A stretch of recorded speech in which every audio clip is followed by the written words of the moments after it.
Take a moment, look at the disclaimer. This content is for educational, entertainment, informational purposes only, and nothing should be taken as a recommendation to buy, sell, or hold any securities at any time. We're here just to spread the word about how BTA analyze the market, how we look at the markets. This is Rod from BTA, and we are known as the middle traders. All right, this is our end of day update for the major market index ETFs on the weekly charts. We're looking at the weekly charts, okay? This is a weekly chart of the DIA, all right? These are weekly charts of the DIA right now that we're looking at. And you see, this is not going to be long. This is not going to be a long video at all. Don't want to waste your time. At the end of the day, see this downward trending 8-week moving average? We found support this week at the 150 week. That's great. We closed at the high of this week, got right to the 8-week moving average, very close to it, pulled back and closed just below it. Right overhead, we got this downward trending yellow line, which is the 13-week moving average. You see this week is supposed to have been an up week? Look at the volume. So we've been trying to move up for the last 3 weeks, but the volume has been moving down. Rebound rallies on low volume, a form of weakness. I don't want to tell you that. I don't want to keep saying that. I would love to say this picture is rosy and I'm ready to start buying, but that's not the case. We're trying to get a rally, a move upward on low volume. That's a form of weakness, point blank and period. We are touching the 8-week moving average. We got the downward trending yellow line, which is a 13-week moving average.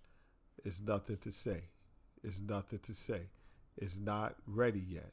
Okay, if you look at our on-balance volume, accumulation, distribution, and price volume trend, well, you can see it right here. Okay, our on-balance volume line, which is this yellow line, okay, is still pointing. It's not going anywhere. It's in a downtrend to moving sideways.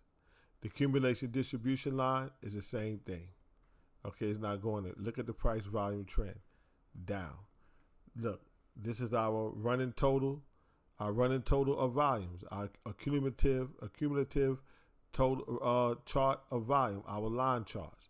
You can see that the volume is moving sideways. We do not have a whole lot of volume. It's down to sideways, down to sideways, down to sideways. The volume is not really coming in yet. We got this move up. But the volume is not there. Let's look at that's the DIA. Look at the SPY on a weekly chart of the SPY with our key moving averages. You see that downward trending 8-week moving average? That downward trending 8-week moving average, the green line, is our downward trending 8-week moving average.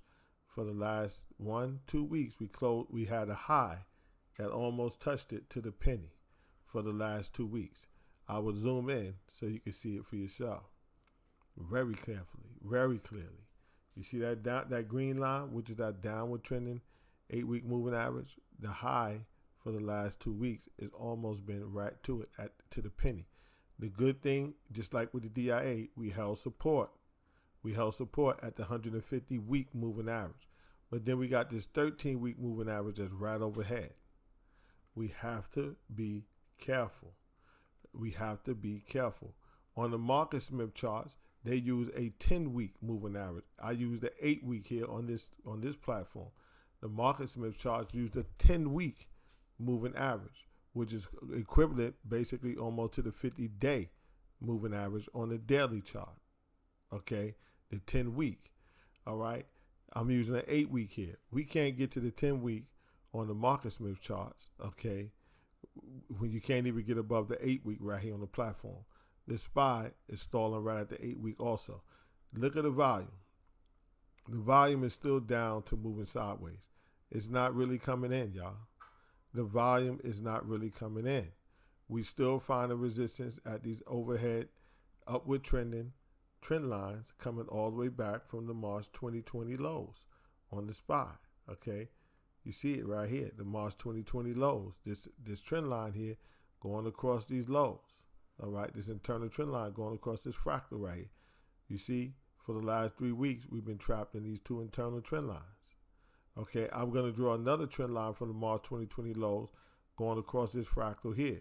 If we break back below that to the downside, then you know it's a problem. I'm going to draw it and save it. Okay, I'll put it here so you can see it for right now. But the next time you see this chart, it'll be there. You see that right there? If price gets stuck in this channel, can't go anywhere. If it can't get back above this downward trending overhead, downward trending trend line, okay, and it get rejected, you see it right here, all right? You got this downward trending overhead trend line right here. You got these upward trending internal trend lines here. If price goes in here and get rejected, come back, break below support at 380 and comes down to break this, well, look out below. It's a possibility. I don't know what's going to happen, but I'm just telling you these lines mean something, okay? Then the volume is telling us it's not there, okay? You see it's supposed to be an up week this week on low volume. Same thing as the DIA. Let's take a look at the QQQs, okay? Well, we got above the 150-week moving average, okay? That's good. We barely closed above it, but we did close above it, so I got to give it that much. Here's the 150-week moving average right here. We closed above it, but look at that downward trending 13-week moving average right overhead, okay? So we starting to get above some of this stuff. I told you that 4-week moving average with the white line, that 9-week moving that 8-week moving average, which is the green line, and then you had the 150-week moving average right here at the magenta line, and then you got the 13-week moving average right overhead. Do you hear all that? Come on, y'all. Come on, you hear all that. There's a lot of overhead resistance that this thing got to get through. It just broke above it this week. It held it. But who knows if we get rejected, start breaking back below it. This is a lot. This is a lot of overhead resistance. And with the volume not really coming in when the Qs are trying to rally, it's supposed to be the strongest ETF right now of all the major market index ETFs. It's supposed to be the strongest. But look what's happening. Okay, a lot of overhead resistance. And if you look at our line charts here with our cumulative volume lines, all right, our volume line analysis charts, we look at our on-balance volume. Look at our on-balance volume. It's still pointing down. Okay, look at the accumulation distribution down, trying to turn up just a little bit, but look at the price volume trend. So this is not turned into an uptrend yet. We're still in the downtrend to moving sideways. The volume is not knocking the ball out the park. This is what I'm telling you. We have to be careful. The volume is not really there yet. Okay? The volume is not really there yet. All right? So let's be careful. Let's look at that was the QQQs. Let's look at the IWM. Okay? Here's the IWM. Well, you see it. It's nothing to talk about. I mean, we could just really move through this one real quick, right? Because there's nothing to talk about. If you're still below this brown line right here, you're still below this line here, that's the 200-week moving average. See this line right here? That's the 200-week moving average. We still closed below that this week. We still below this downward trend in 8-week. We still below this 13-week. We still below this 150-week moving average. It was an up week this week on low volume. Come on. On lower volume and low volume and lower volume than the previous week. Come on, it's nothing to talk about. Okay, let's look at the ITOT real quick. You see the ITOT? I will hand the ITOT one thing. At least we got above the 150-week moving average. But look where we touched the high of this week. Look where it got almost to the penny. The downward trending 8-week moving average. Then we got a downward trending 13-week moving average. It's all right overhead. And we see on the daily charts, we got the 50-day moving average looking us right in the face. Look, we got a lot of overhead resistance right now. We got a lot of economic numbers coming out next week. That's going to be a gauge of inflation. I'm just saying, the volume is not really there yet. Look, I'm just saying, be careful.